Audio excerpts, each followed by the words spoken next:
I get it. Trust and believe me when I say I understand that after the last 2 years of uncertainty, with everything going on, you are no longer enjoying your 9 to 5. You are stressed, you're overwhelmed, you're tired. And bills need to be paid, which means money needs to be made, and entrepreneurship is just not for everyone. So let's talk about it. Hi, my name is Sabira, the Millennial Burnout Coach, and welcome to the Burnout Free Lifestyle.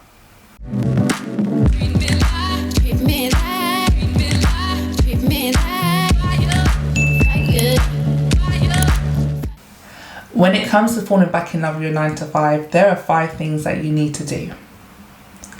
Number 1, we really need to understand our purpose. Why are we doing the work? So part of the Burnout Free Lifestyle, one element is called empowered careers.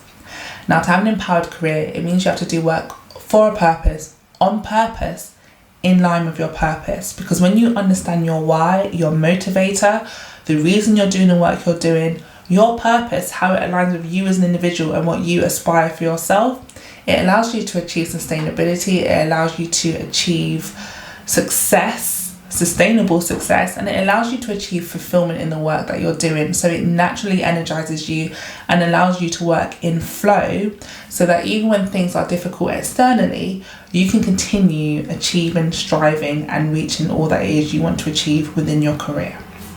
Number 2.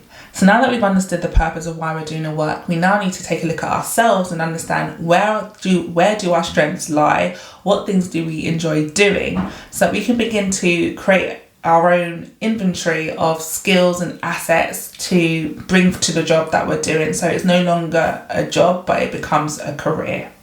Number 3, now that we've identified our strengths, our skills, the things we enjoy, the things that will help us get into flow and be in line with our purpose, so it goes from being a job to actually a career, we now need to start positioning ourselves as an expert in that area.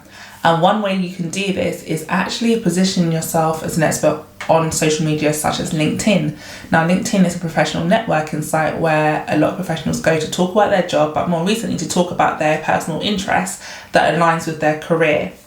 And for myself personally, moving from the investment industry over into the corporate wellbeing space, LinkedIn was the gateway for me to showcase to people what my interests were, how they align with my personal goals and my professional aspirations, and start to have conversations and put out material that shows that actually I'm an expert in what I do and help other people understand what it is I actually do.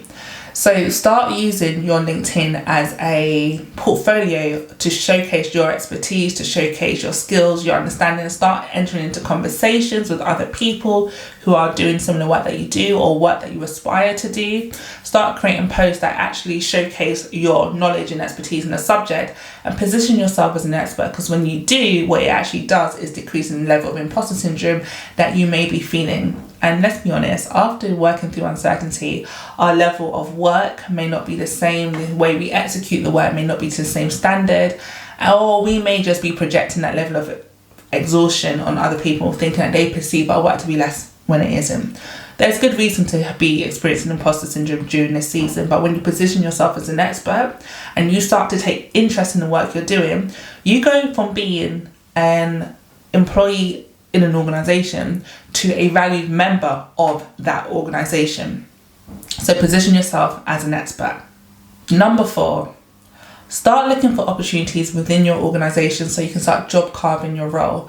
Is there another team that's doing a work that you find particularly interesting and that can align with the work you're currently doing, or potentially ask your manager to have exposure to that level of work so you can increase and build your transferable skills around the organisation?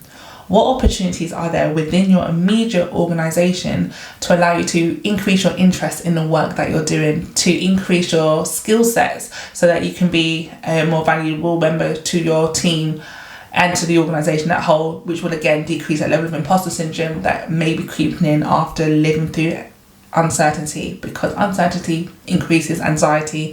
Anxiety can make us feel and doubt ourselves in terms of how credible we are in the work that we've been doing.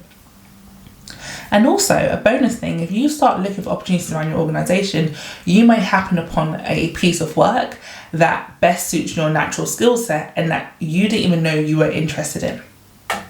Number 5, and this is so important, once you've done the first 4 steps in terms of figuring out your why and your purpose, in terms of understanding your inventory of skill sets and expertise and things you enjoy.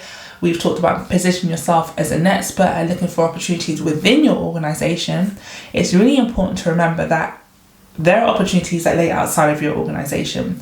Do not tie your career progression to progression within that simple organisation. Once you position yourself as an expert in a particular area, you'll soon realise that there are other companies, there are other industries that also need experts within that area that they may not already have. So when you position yourself as an expert, when you start to market yourself and see yourself in that way and start looking for opportunities, you realise actually the world is your oyster. There are opportunities everywhere. And in a world of remote working and hybrid working, those opportunities actually go outside of the borders of the country that you're currently in. So in order to fall back in love with your 9 to 5, you have to actually fall back in love with yourself. You have to fall back in love with yourself, understand actually what your skill sets are, what your capabilities are, what your potential is, and importantly, what you want to do, how you want to be seen in the world, and position yourself as an expert, because you take yourself from being an employee, another number on payroll within an organisation, to a valued member of that organisation. And when you become and realise that you're a valued member of that organisation, you can do things like ask for those opportunities, create those opportunities, enforce work boundaries. So when someone tells you to bring your lunch to a non-urgent work meeting that they've scheduled in your lunch break, you have the confidence to push back and say, no, let's reschedule, because you have autonomy, you have your own voice, because you know that you're more than just another number on payroll. You are a professional, an expert in your own right, building a career that you love, that you enjoy, that's not going to drain you and take away from you.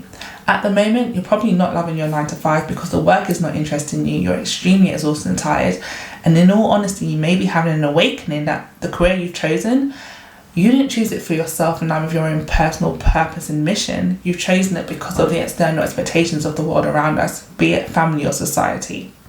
So to fall back in love with your 9 to 5, fall back in love with yourself.